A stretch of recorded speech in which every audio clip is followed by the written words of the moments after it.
Hello, നമുക്ക് കപ്പയും മീൻകറിയും കഴിച്ചാലോ? എങ്ങനെയാണോ?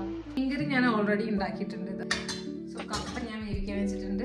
ചെറുള്ളി, തേങ്ങ, പിന്നെ പച്ചമുളക് ഇതെല്ലാം കൂടി മിക്സിയിൽ അരച്ചിട്ട് ഞാൻ ഒരു അരപ്പ് ഉണ്ടാക്കി എടുത്തിട്ടുണ്ട്.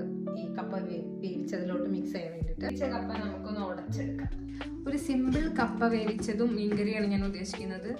ഞാൻ ഈ ചെറുതായിട്ട് ഉടച്ച ഈ കപ്പ വേറൊരു പാത്രത്തേക്ക് മാറ്റാണ്. ഇനി എന്തില് അരപ്പ് ഇതിലോട്ട് ഞാൻ ഇടാൻ പോവാണ്. ഇപ്പൊ ഞാൻ നന്നായിട്ട് മിക്സ് ചെയ്തിനി നമുക്കിത് അടച്ചു വെച്ചിട്ട് കുറച്ച് വയ്ക്കാം. ഒന്ന് മിക്സ് ആയിക്കോളും.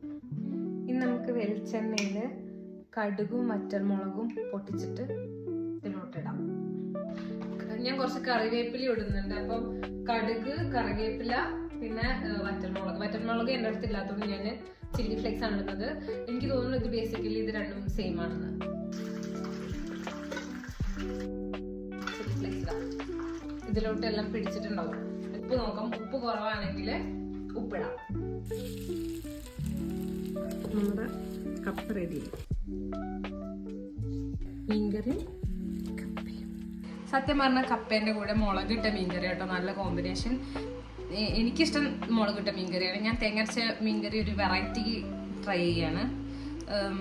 ഇതും ടേസ്റ്റ് ഉണ്ട്, കുഴപ്പമൊന്നുമില്ല. പക്ഷെ മറ്റേതാണ് കൂടുതൽ ടേസ്റ്റ്. പിന്നെ ഞങ്ങളവിടെ ഒന്നും കപ്പ എന്നല്ല പറയാം കേട്ടോ, പൂളെന്നാ പറയാം. ഓക്കെ, ടേസ്റ്റ് ഉണ്ട്, സൂപ്പർ.